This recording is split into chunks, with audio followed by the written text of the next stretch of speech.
Hello, I'm Hal Ottaway with the Wichita Postcard Club, and it's time once again for Postcard of the Week. Wow! We have something kind of special, and I'm anxious to share it with you and to tell you a little bit about it. First, we, in all of this pandemic business and being home and so forth, we've been trying to think of another avenue, another way. We've been experimenting a little bit, and we've come up with the idea of joining both of the two postcard clubs together for this coming Saturday, our March 6th club meeting. That's the day and time that we usually meet every month. We haven't been able to do so because of the pandemic, but now we're back on target. We've done January and February for a longer Zoom meeting, and here we are again getting ready for this one. We wanted to have just a little bit of an interview today with two of the principals from the Western New York Postcard Club. First of all, I want to introduce Michael Block, and then there's also Rick Schaefer. Both of them are obviously from Rochester, and we look forward to hearing from them. Michael? Hello, Hal. Thank you for having us. Nice to be with you. Our club, the Western New York Postcard Club, based here in Rochester, was started back in 1975. We have about 50 members. Most of those members are from the local area, and we have a few that are out of town. And we always welcome new members. We have typically we have meetings most every month of the year. During the pandemic, we've been doing those meetings through Zoom, which actually has been great because we've been able to get speakers from all over the country, and also to do this joint meeting with you tonight, or coming up next week. Sure. We also have an annual postcard show and sale. Incidentally, it's the same weekend that you have yours, the third weekend of October. Last year we didn't get to have it. This year we have it scheduled, and we're hoping that we'll be able to do it. We're still not sure. And so that's it. That's about our club. Very good. Rick, we're glad to have you here today too. Oh, thank you. I've been a member of the Postcard Club for about 20 years now. And Michael and I work together on getting speakers. And one of the very few good things that have come out of the pandemic is we're meeting people in postcard clubs around the country. And we've been introduced to the Metropolitan Postcard Club down in New York City, and now you. And it's sort of broadened our world. And we have speakers when we meet once a month, like you do. And we sometimes will have someone speaking about something other than postcards. One of our most popular speakers was a historian from a suburb of Rochester who did a talk on Coda kids, who were children brought over to the United States from the United Kingdom at the beginning of the Battle of Britain in World War II, and stayed here for the duration of the war to get away from the bombing, because Kodak had a very large, and well, not anymore because Kodak's not a very large company, but had a very large presence in the United Kingdom. And these children stayed here for 4 years and developed very strong relationships with the families they stayed with. We've had people talk about our transportation system in the past, and about some of the postcard clubs like Kurtek. But we always have very lively discussions, and they always last a lot longer than the 1 hour they're supposed to last. And they've gone as long as 2.5 hours.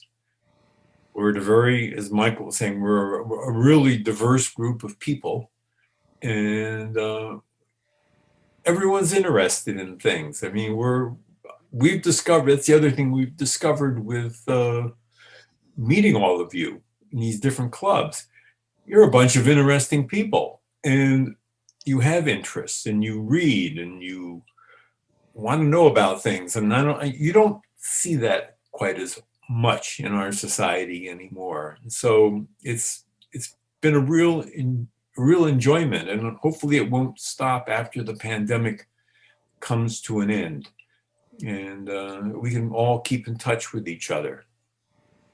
Thank you. That's wonderful, wonderful. Well, the Wichita Postcard Club was started just a couple of years after you all in 1977. And we have today around 300 members. We used to have a few more than that, but we're proud of the ones we do have. They're from all over the country. I guess it's our show that has brought a lot of people here through the years and returning and telling friends about it and so forth. And so we've grown kind of in that way. We do have a monthly newsletter, and we have which is online now. It used to be that there was a lot of cut and pasting, and everything was in black and white and printed by xerography. And I know because I was the editor for a number of years, but now times have changed, and we're making progress, and we now have a full color newsletter every month that arrives on everyone's, all of the membership's computer screen. And it's always on time, it seems like. And we thank Phil McDaniels for that month after month. We're really encouraged, and it's fun. But we have the monthly newsletter and also monthly meetings like you do with programs, and we're looking to always, find somebody else to talk about a particular collecting topic and that sort of thing. So it's been a lot of fun, and I can tell that, joining and being with your club on Saturday is going to be interesting to meet some of the club members, and we'll try to have some of our Wichita members there too. It'll be an interesting afternoon. We have, I think, pictures to share. And again, Michael, if you would please show us and tell us about this picture, please. Okay. This is a postcard, an aerial view of Kodak Park. Now, people associate Kodak with Rochester, and Kodak has manufacturing facilities scattered about Rochester in several different areas. This one here is known as Kodak Park. It's was actually started, the first buildings were built in 1890. And if you look at the foreground and then the right-hand side going back into the background, those are all the manufacturing buildings. The larger building on the lower left, the brick building without any windows, is where the dark rooms were that would process the film and print prints that people would mail in back in the days when you mailed in your film to get it processed to Kodak.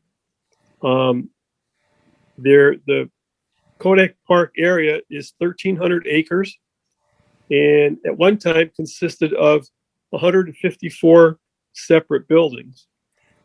Kodak's very self-sufficient, and this Kodak Park had its own power generation, its own fire department, its own railroad, and its own water treatment plant. So that's a little bit about Kodak and this particular aerial view. That's wonderful. My goodness. And housing behind and everything, I guess. That the housing in the background, Kodak built for its employees. Oh. That's called Coda Vista Neighborhood. And Kodak, who used to be called, when they were in their heyday, the Great Yellow God here in Rochester, took care of their employees. They owned a bank, Eastman Savings and Loan. and you could get a reduced interest rate on buying a house. You could get a loan. And it was almost impossible to get fired from the company. They brought entertainers to Rochester. They had their own theater. Frank Sinatra used to come here. Barbara Streisand. It was open only to employees. They had medical care that you can't even find today. I mean, for everything, including for drug addiction and alcoholism. They were very, very paternalistic. Probably the most paternalistic company in the world. Wow. Just amazing. They paid for all of the children in Rochester back in the early 1920s to have their tonsils removed. Really? Oh, that's wonderful. Oh. Well, this is Strong Memorial Hospital at the University of Rochester. And this picture was taken in probably 1959. And we figured that out because the cemetery across the road, Mount Hope Cemetery, there's an empty lot in the cemetery. And the first burials there, when we went looking, was 1959. This building now is a fraction of the size of the present building, which is one of the largest buildings in square footage in New York State. In fact, the University of Rochester is the fourth largest private employer in New York State now. But the cemetery across the road is Mount Hope Cemetery, which was the first municipally owned cemetery in the United States. And the northern part of it is a high Victorian cemetery. It's all forest, and the tombstones are all in the forest. And Humphrey Bogart's family is a Rochester family, the actor Humphrey Bogart. And his mother, Maud Humphrey Bogart, purchased in December 1897 the main stone for the family plot. And Hal was telling me earlier that she did postcards. She was also a children's illustrator. But it's also where Frederick Douglass and Susan B. Anthony are buried. And another Rochester family, the Glazers, have a huge plot there. And they're the family that owns Manchester United, the soccer team, and the Tampa Bay Buccaneers, who I guess just won the Super Bowl. But it's a magnificent high Victorian cemetery in the northern section. And beautiful place to walk around. How interesting. And I think it's fun to be able to date postcards. And I've heard you mention about this empty lot, so to speak, there to the upper right. Empty section. Pardon? Yeah, that empty section, yes. Yes. And you dated that by the fact that the stones that are there today, some of the earliest ones were in the 1950s. Is that right? I walked the entire section, and because there was no date on the card, because the card had not been sent to anyone. Yeah. The earliest stone in that section was 1959, and so I guess you think, well, this postcard came out then prior to that. Sure. So there's this interesting thing. You can date a card by, if there's no other way, maybe by some aspect of the image. Exactly. We talk about that occasionally on the postcard of the week, looking for a postmark, looking for reference if there's any written word on the text. A lot of times they're blank, of course, like you said this one was. But it's neat to kind of use some of those detective techniques to date a card or look at what we're, trying to see what we're seeing, and that's all very interesting. Well, for the Wichita Postcard Club, this was the book that kind of got us started. There were three of us, Hal Ross and Jack Stewart and yours truly, got together for a bicentennial project, kind of a personal deal, and we combined our postcard collections and came up with this book with 189 illustrations in full color of Wichita. Most of them are probably in the 30s and 40s and then on back. And so it's a wonderful experience. It was fun to do, and we learned a lot about Wichita history and what was on a different corner, like you do, just like the detective work you did on that cemetery a while ago. But anyway, this is what brought us together one day for a talk telling about the book and promoting it. And it turned out that most of the people in the audience were postcard collectors. And so a page was sent around and everyone signed it. And those people, for the most part, were the founders of the Wichita Postcard Club. So then the next year in '77, we started our club. And it's been a lot of fun the whole way through. Well, gosh, guys, thanks for coming, both of you. And it looks like and it sounds like it's going to be a very interesting meeting this coming Saturday, March 6th at 2 p.m. Central Time. Now, our guest, or the Western New York Postcard Club folks, will be on Eastern Time for the most part. They probably have members elsewhere too. But so we'll be here at 1:45 Central Time to get ready for the meeting at 2. And they will be at their location in Western New York at 2:45, getting ready for the meeting at 3. So that's our plan for this coming Saturday, March 6th. We look forward to seeing everyone there. Thanks.